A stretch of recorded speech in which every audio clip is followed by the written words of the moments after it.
Chers compatriotes, je suis Farida Bemba Nabourema. Le 30 août n'est pas une date ordinaire dans l'histoire de notre cher pays, le Togo. C'est une date lourde, une date qui saigne dans notre mémoire collective. Le 30 août 1969, Gnassingbé Eyadema créera officiellement son parti qu'est le RPT, le Rassemblement du peuple togolais.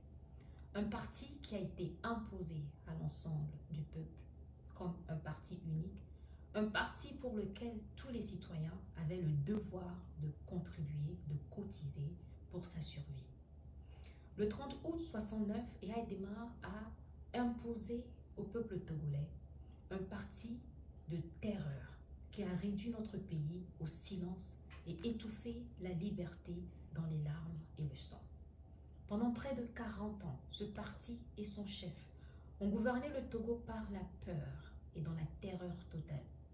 La peur des prisons, la peur des assassinats, la peur des humiliations, la peur de parler, la peur même de respirer librement.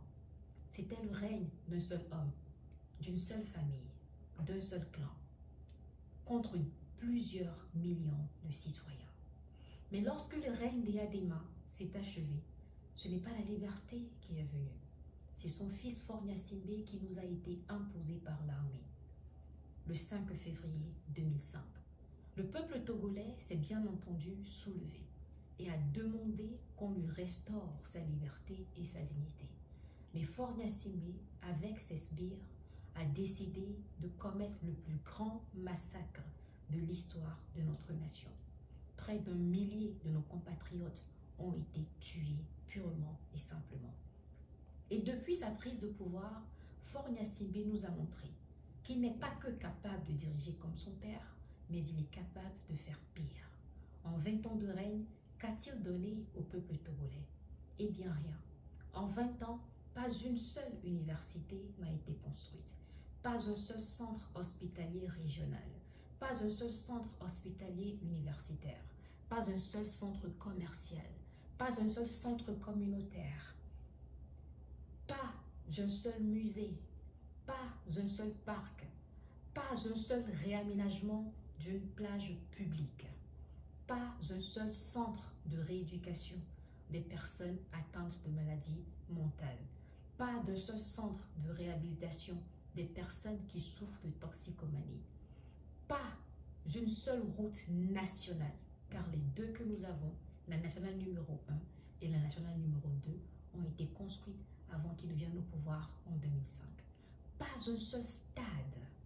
Eh bien, je peux encore continuer avec la liste des choses que Faure Gnassingbé n'a pas été capable de réaliser pour le peuple togolais en 20 années. Mais, pendant que Faure Gnassingbé était incapable de construire, il s'est attelé à détruire toutes nos possessions nationales. Presque toutes nos sociétés nationales ont été vendues, bradées à des prix dérisoires. Togo Télécom et Togocel, regroupés en Togocom, ont été vendus à un groupe étranger. La brasserie du Bénin a également été vendue. La SNTP, la Société Nouvelle des Phosphates du Togo, ancienne OTP, a été également vendue.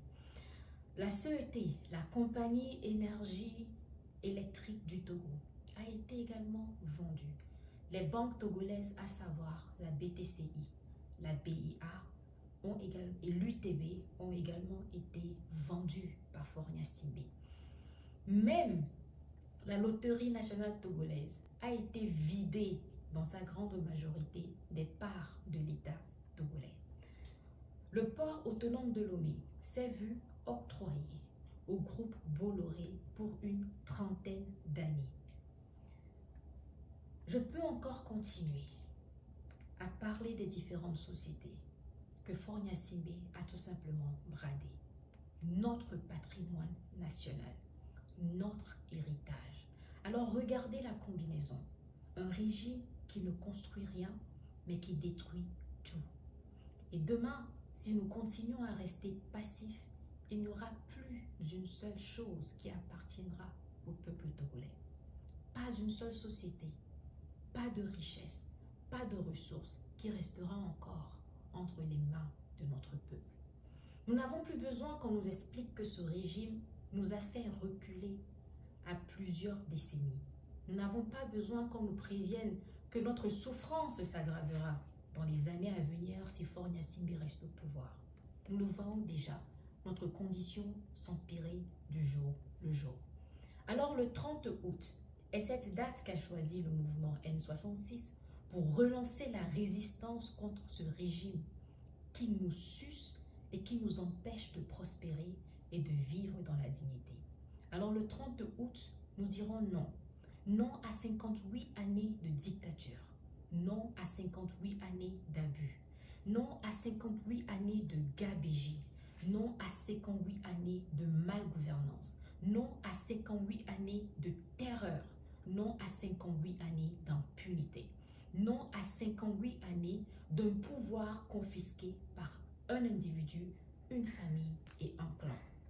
Le 30 août, le peuple togolais se lèvera. Nous marcherons pour nos morts dans le silence. Nous marcherons pour nos mères et nos pères qui ont été humiliés et appauvris et dépossédés de tous leurs biens. Nous marcherons pour nos enfants qui méritent de grandir dans la dignité et la liberté.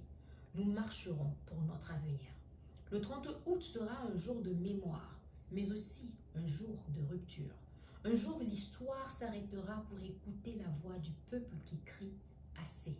Assez de souffrance, assez de mourir dans des hôpitaux sans soins, assez de voir nos enfants s'entasser dans des bancs d'école, assez de voir plusieurs enfants occuper un seul lit d'hôpital dans les hôpitaux publics, assez de voir les femmes togolaises accoucher à même le sol, assez de voir des enfants prématurés gardés dans des cartons par manque de couveuses, assez de voir des Togolais boire de l'eau sale, assez de voir des Togolais vivre dans des conditions indécentes, assez de voir des Togolais traverser les rues dans les saisons pluvieuses telles des batraciens et des amphibiens, assez de voir les Togolais souffrir, assez de voir la fuite comme la seule alternative pour retrouver sa dignité. Alors, chers compatriotes, Togolaises et Togolaises, frères et sœurs du Togo comme de la diaspora, ce combat est celui de notre dignité, celui de nos droits, celui de notre vie. Le Togo vivra parce que nous avons décidé qu'il en sera ainsi. Nos grands-parents ont combattu les colons et dans ce combat, ils ont beaucoup perdu. Nombreux d'entre eux y ont laissé leur vie. Ils se sont sacrifiés pour que nous, leurs enfants, et nous, leurs petits-enfants, puissions vivre dans la dignité. Et cette dignité, nous allons la reconquérir. Alors, je vous invite tous à vous mobiliser pour le 30 août prochain.